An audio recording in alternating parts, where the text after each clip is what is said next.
What's going on, everybody? Chuck here, and I hope that you are having a wonderful day today. This video could very well take your lawn to the next level, or it could be entirely useless. The thought is that treating your lawn as a one-size-fits-all may not be the right way to go about it. Now I want to go ahead and get this out of the way. Everything I'm about to say in this video is completely based on my own personal observations. I haven't really done any research outside of just stuff that I've seen and experienced in my own lawn over the past several years. So keep that in mind as we move forward. Now, over the past few years, I've noticed that yards sort of act completely different in various areas of the lawn. And take my old house, for example. I had a main yard that was about 2,000 square feet, and I had a side yard that was about 1,000 square feet. They were always fed at the exact same time. They got the same amount of sun, same grass type, but for some reason, the side yard never looked as nice as the main yard. It was always compacted. The grass never grew as tall, wasn't as green, wasn't as thick. It just never got to the same as the main lawn. I never quite understood why. So what I did was I took two soil tests, one for the main yard and one for the side yard.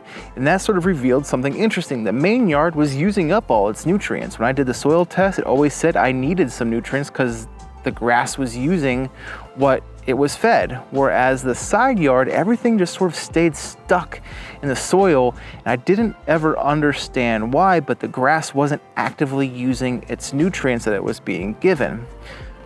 That was very interesting to me. They were being treated the same, but they weren't acting the same. The same thing could be said about applying your pre-emergent.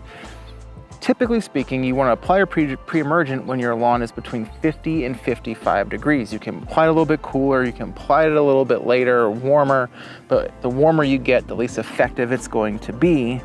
And so there are awesome tools online that can tell you what your soil test is. The Yard Mastery app tells you, or not soil test, what your soil temperatures are. The Yard Mastery app does the same thing. It taps into what your local area average soil temperature is, and that's fantastic if that's the tools that you have at your disposal.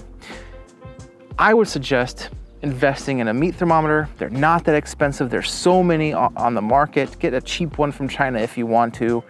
And do your own soil test, because you may be surprised about what your actual soil temperatures are here versus just sort of an area average. Let's talk about my lawn if we can. Now, if you've made it to this point in the video, thank you so much for being here today. Please, if you haven't done so already, give this video a thumbs up. It actually does make a huge difference on the growth of my channel as it brings my channel to a larger audience. So please, if you could, just go down below and give me a thumbs up. That would be awesome of you. Now let's use my current house as an example in regards to applying pre-emergent. Now, like I said, you want to be at the threshold of 50 to 55 degrees. When I probed my lawn with the meat thermometer, I was averaging 42 degrees that day. Actually, it's gone up to about 45 degrees here currently, but 42 degrees here on the front yard. Now, my front yard, cool season, turf type tall fescue, and it's in the shade for a good chunk of the day, especially sort of this line to the white post back there.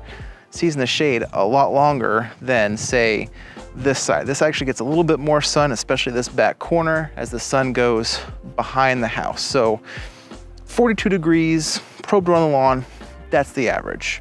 Now let's talk about my backyard for a second, and we will discuss in a later video all of this gross green stuff that sort of popped up over the winter. I didn't hit a fall or winter pre-emergent. Now the backyard, Bermuda, so warm season grass. This area gets full sun all day except for a little bit when the sun rises over there. So it gets a little bit of shade, but by like 8 o'clock, it is sun all day until about 5 o'clock when the sun starts to set behind that house behind me. But so full sun all day. When I probed around the backyard, it was averaging 51 degrees with some areas that are more full sun, like closer here to the deck that I'm on, was actually hitting closer to that 55 degree. I think it was like 54 was the highest temperature I saw. I think there was one area that was actually 56, but on average, it was 51 degrees here in the backyard. If I were to just go what my soil temperature is here on the front yard, I could actually miss the window to apply pre-emergent on the backyard, because if I waited long enough for this area to get up to the 50 degree, between 50 55 degree mark, the backyard could be pushing 60 already and I missed my window. Same thing if I use one of the online tools, I could miss that window if I'm just going off that soil, off that temperature, because like I said, last time I checked it said 48 degrees was my local soil temperature. But when I just read it the other day in the backyard, I was pushing 51 degrees. Some areas are even closer to 55 in those different spots. So I could completely miss my window to apply pre-emergent if I just wait for one area of my lawn to catch up, then another. That is it for this video. As I said at the start, this topic may be completely useless to you. You may not have a whole lot of time to apply fertilizer at different rates or different types of fertilizer, which costs more money.